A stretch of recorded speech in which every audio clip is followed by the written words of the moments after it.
सामाजिक संस्था प्रतीक संघर्ष फाउंडेशन यानी पीएसएफ ने काली पूजा एवं दीपावली के अवसर पर जुगसलाई स्थित अंत्योदय भवन में रह रहे 50 कुष्ठ पीड़ितों के बीच भोजन का वितरण किया। उक्त भोजन की व्यवस्था संस्था के मार्गदर्शक और रिटायर्ड रेल कर्मी दुर्गा पदो दास द्वारा की गई थी। इसके साथ संस्था ने अंत्योदय भवन परिसर में रहने वाले असहाय लोगों के साथ हर्षोल्लास वातावरण में दीपोत्सव मनाया। इस दौरान पूरा अंत्योदय भवन परिसर दीपक की रोशनी से जगमगा उठा। इसकी चमक वहां रहने वाले लोगों के चेहरे पर दिखाई दे रही थी। जब इन असहायों के हाथों में रंग बिरंगे अनार व फुलझड़ियां दिए गए तो उनकी खुशियों का ठिकाना नहीं था। सभी खुशियों से झूम रहे थे। ऐसा लग रहा था कि वहां मौजूद एक परिवार मिलकर दीपोत्सव मना रहा है। पीएसएफ परिवार के कई सदस्यों ने श्री श्री मां काली की आराधना करते हुए जहां व्रत रखा, वहीं रात्रि में मां काली को पुष्पांजलि अर्पित की। इस अवसर पर प्रतीक संघर्ष फाउंडेशन के निदेशक अरिजीत सरकार ने मानव सेवा जारी रखने का संदेश दिया गया।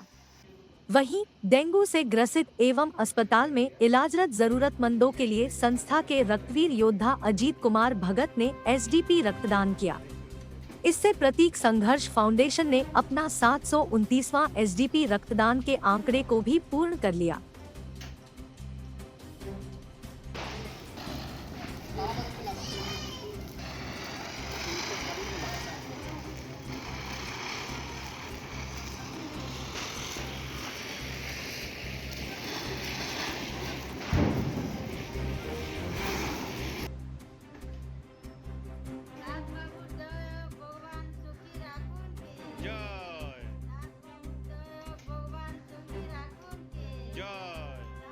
दीपावली के इस पावन अवसर को समर्पित किया मानव सेवा के जरिए। दोपहर बेला जाने माने समाज सेवी एवं प्रतीक संघर्ष फाउंडेशन के प्रेरणा स्रोत दुर्गा पदो दास जी के सहयोग से अंत्योदय भवन यानी कुष्ठ आश्रम में उत्तम से उत्तम भोजन की व्यवस्था किया गया और आज संध्या बेला फिर से प्रतीक संघर्ष फाउंडेशन पहुंचा अंत्योदय भवन यानी नव जागृत मानव समाज कुष्ठ आश्रम परिसर और वहां उन सभी वहाँ पीड़ित एवं असहाय लोगों के बीच दीपोत्सव दिया जलाते हुए और उन सभी के हाथों से फुलझड़ी अनार जलाकर उनके साथ खुशियाँ मनाकर पीएसएफ ने एक मानवता का मिसाल आज पेश किया।